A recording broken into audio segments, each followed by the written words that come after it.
Yes. Okay, ready? Go.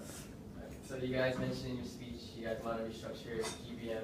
Can you give us a good idea of what exactly you guys want to change? Yes. Yes. So what I wanted to do was, you know how we have weekly meetings, and it's just always information.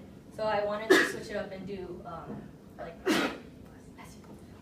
bi-weekly information meetings, and then like on the off week we would have something where we can bond. Because for me, I think the best part of GBM is just going to talk and hang out with everyone. Like, I guess it's like good that the information is there, but I kind of prefer just the hanging out part. And so for the non-information GBMs, I was thinking of doing like, one of them is a scavenger hunt, and so it's like I'll put like little clues around campus so you can learn, because there's certain Vietnamese facts around campus, and I think it's kind of cool if the members learn about Vietnamese culture as well as their own campus. I'm sorry. So, aside from what Aileen said, this year, we started DITLOs for board members, but we like to open that up to regular GBMers and learn more about everyone else as a whole family. Also, every week we would like to open up discussion to Vietnamese culture, have CAB share something they like about the Vietnamese culture or like an experience they had, to spread the awareness of the Vietnamese culture. Because our mission statement, as said before, is to promote, preserve, and educate Vietnamese culture. So my favorite thing that we were talking about was we want to really bring back the cultural aspect of Vietnamese, of BSA, and so we were thinking, you know how we have like DITLOs for members? It would be kind of cool to have a video where we ask an older Vietnamese person and kind of ask them or like let them talk about their own personal experiences in Vietnam. Because like for example, I could ask my mom like, oh, like what was it like growing up in Vietnam? And so instead of just like straight up facts like, oh, this is this, this and this for VFOD, or Vietnamese fact of the day, we can actually see a perspective of someone from that culture.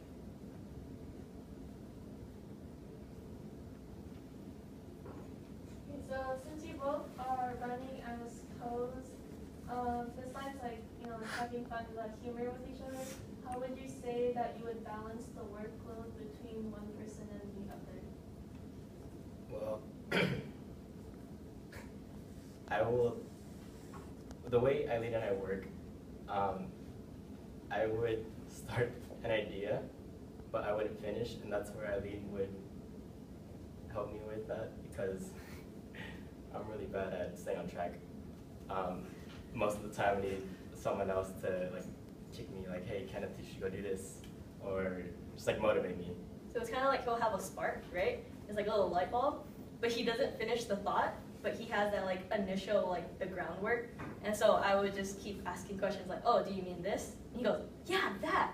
All right, and then we'll roll off of that, and then he'll continue again, and then I'll continue, and then like we just feed off each other, I guess. So it sounds like you both will physically be here for like fall and spring.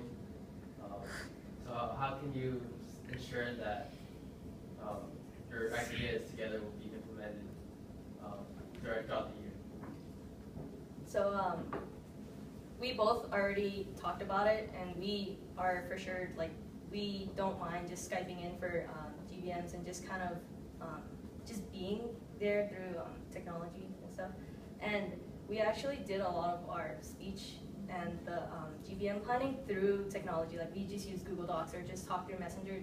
I think we only met up like once or twice in person. So I feel like it won't really be that different. And we still have all of summer and September to kind of just lay the groundwork for the rest of the year, and then we can work on the details as it gets closer. Yeah, like Aileen said, over the summer we're going to work extensively to plan out Film Fest, to plan out Winter Retreat, plan out BCN, High School Conference. So in that time we are together, working together. we will have like a really strong background on what we want and what we can fix later, so we know exactly what we both plan on doing and how to extend that to the rest of the board and see their ideas and then work around that. We've already started working on our intro video. True. So a follow-up question. So when you guys, so for your board members next year, and when you guys switch or transition, how would you make sure your board members are comfortable, or make sure, like, because you might have two different kind of leadership styles, and one person leaves, like for the fall, and a new person comes in.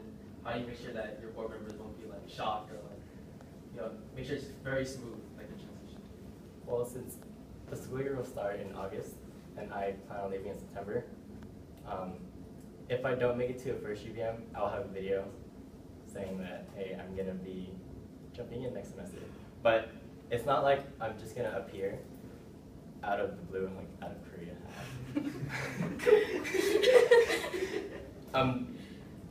There will be a build-up, I guess. They're gonna know who I am. They're gonna know my ideas. So it's not like I'm gonna be invisible throughout the fall semester. I'll be there. I'll talk to people. I'm from Korea. But yeah, it's not gonna be all of a sudden, oh, Aileen's gone, Kenneth is here. Who's Kenneth? What does he plan on doing? What's gonna happen to you? So the fact that we both already have it set that we're leaving this time, and then the other person's leaving this time, board already expects, like they already know what to expect, that one's gonna be leaving, the other one isn't. Or yeah, but we still have the summer to bond and like do that cab retreat, and then we're hoping to get the majority of board to go to UVSA camp, so we can bond through there too. And then we plan to have a little more like cab bonding, so that would help as well. And it's not like we're in like the olden times. We still have technology. We can message, we can Skype, we can still keep in contact even if one's in another country. Okay, I have two questions. One question is following up with Fred's questions. Since you two are also going to be abroad at 2 different times, how are you going to make sure that the members of VSA next year are going to be able to stay familiar with like both of you simultaneously? So the time difference between here and Korea is 16 hours. So, I mean, I calculated it. I went with at 5 o'clock here, it'll be 8 a.m. So, my time is, that's actually pretty good for me, because I would assume in the evening, most of our members are going to be free. And in the morning, I have my school, but then I also have time to talk, because there's not a lot of classes to take in Korea, so I'll have a lot of free time. Yeah. I'm planning to go to Germany, so that's only 9 hours ahead, so it's not as bad as Kenneth. But what was the question? How do you kind of like making sure that the members like stay familiar with you and like get to know you basically? We're kind of joking about it today. Like the mission statement is to promote, preserve, and educate the Vietnamese culture. And we were saying, oh, we're going abroad. We can promote, preserve, and educate the Vietnamese culture in another country. So we can possibly do something like that. Like maybe once in a while it doesn't have to be at a GPM. We can just post it on the VSA page. Like, oh, we're in this place, and we can like grab a friend and be like, oh yeah, so this is what VSA is, and just something creative.